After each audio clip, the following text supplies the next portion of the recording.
they were definitely waiting. That's why they pushed it. That trial was supposed to go on months ago. Right. But they pushed it. Right. And I think they were waiting for this trial to end. Had took a plea and said, let me plea out. I don't want to go to trial. But he went to trial. He would have had to do a proffer, and then he had to talk. Maybe the right thing for him to do was to say, you know what, if I do a proffer, I'm gonna look like bad when I all the shit, excuse my French, all the shit I'm gonna talk about. So maybe I'll just maybe go to trial. You have to allocute to certain crimes. You have to say, you have to sit down for a proffer. And you have to tell everything. So they can't be used against you. So the state or nobody could come after you. And that includes the murder of Tupac. Right. Or his involvement. What he knows, right. What he knows.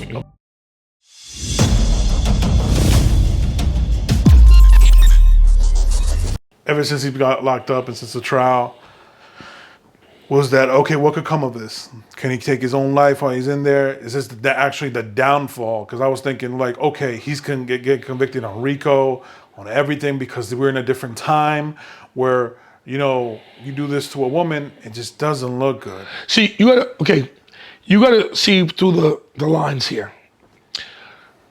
Diddy got convicted of the lesser crimes. Right. He's been in jail for over a year. Mm-hmm. At first, he thought about maybe he was very depressed, and maybe he thought about that. Maybe those things crossed his mind. I don't know what his thinking is. Right. But he went to trial right away. They went to trial right away. And he felt probably he had a good case. His lawyers said the same thing. Let's go to trial. And they did. Mm-hmm. Right now, there's no sense. All he has to do is just extend out his time. And once he does that, he's going to be let go. Will he live in New York? I don't think so. He may go back to Miami, maybe LA.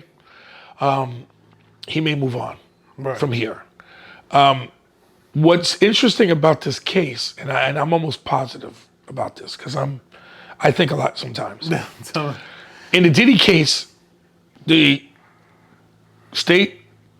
district attorneys in Nevada, Las Vegas, were waiting to see what this trial outcome was. Because remember, Keefe D is being tried in the latter part of this year.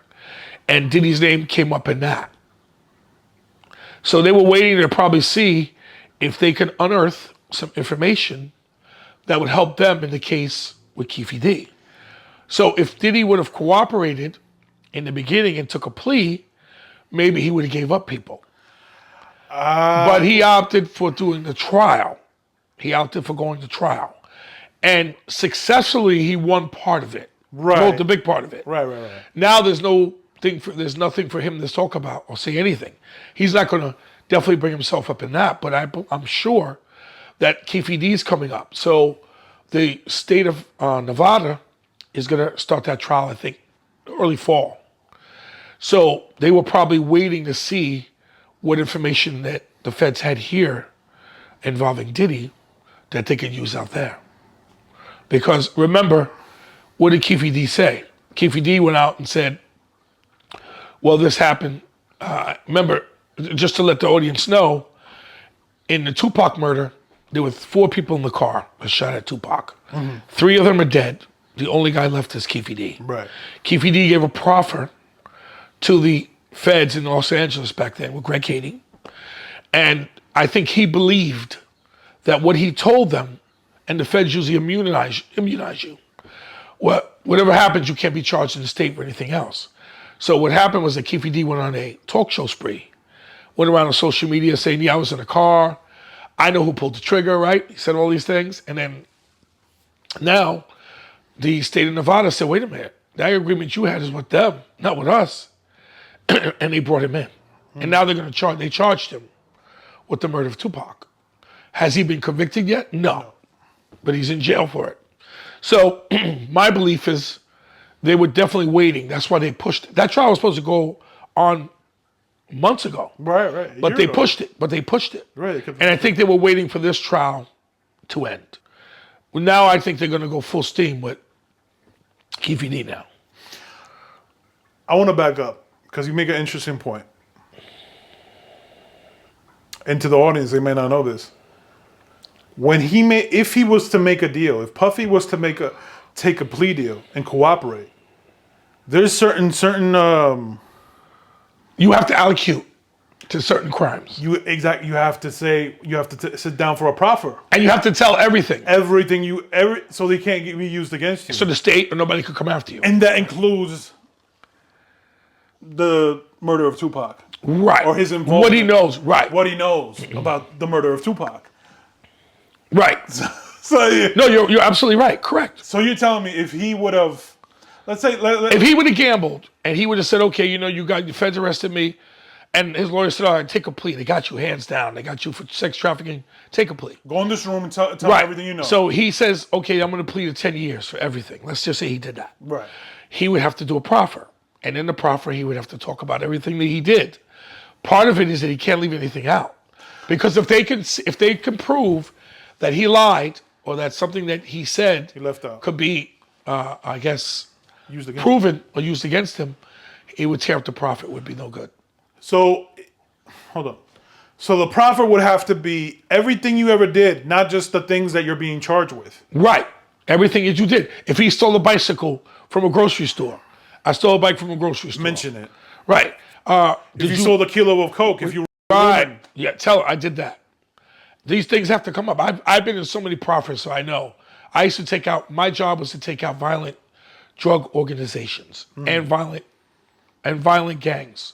I did a lot of that with the Eastern and the Southern districts.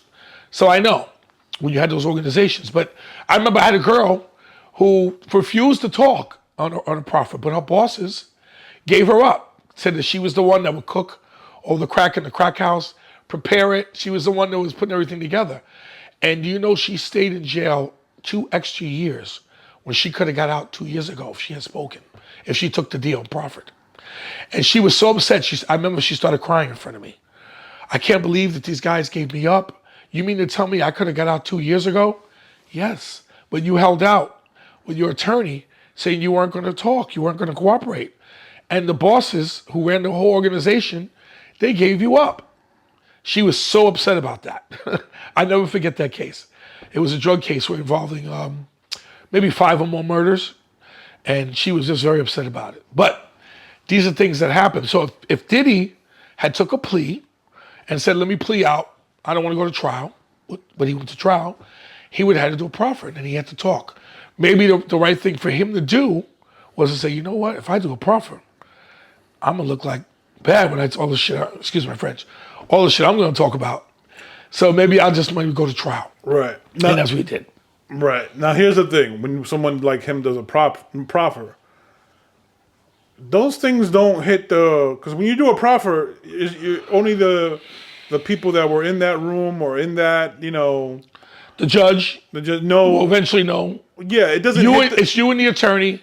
It doesn't hit Good Morning America is my point. Proffers won't do that, no. So it would have stayed between law enforcement unless somebody would have made it public, like somebody like a Greg Kading. But obviously that doesn't happen every day. This is not something that does not happen every day, no. Exactly. Only on rare occasions. I had a guy once who killed several people. He was an enforcer for a drug group. He chopped the guy up and put him under somebody's steps, right? But he left that part out during the proffer. And the U.S. attorney was so mad with him, she tore up his agreement. And I even said to him, how could you forget that? And he goes, I don't know. I killed so many people, I forgot. And I later saw him out of the club. Yeah. So, it was different. But when you do these proffers, like I said, Diddy chose, probably because his attorneys thought that he had a very good case to go to trial. And let's go to trial quick.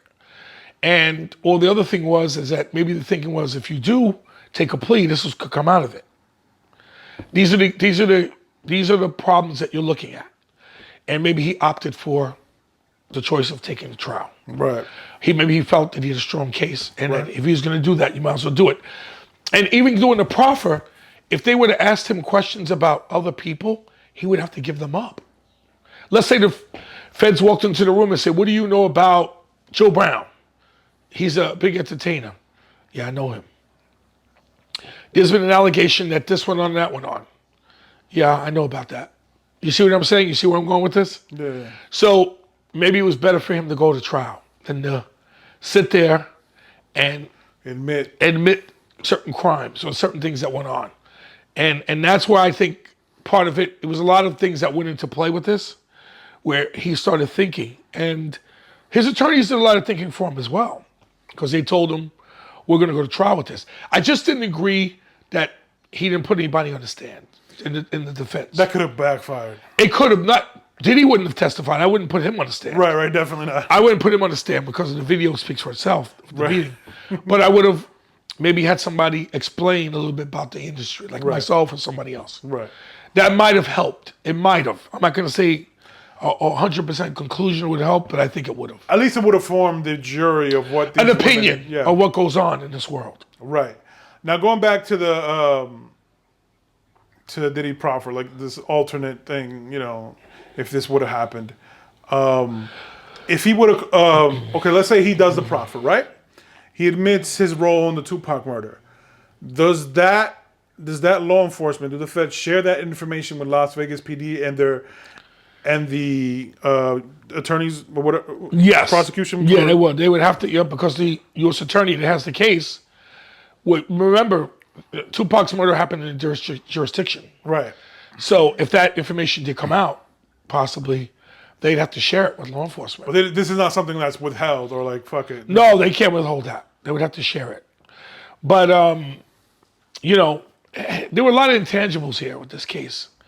You know, a lot of people, like I said, were fearful of the tapes, of what Diddy was going to say, who he was going to talk to. I mean, I can tell you, I've had so many calls of people second guessing and putting their theory, because everybody's a theorist these days. And everybody's a law expert. Everybody tells you everything these days. I can't even count how many people said Diddy was going down for the RICO.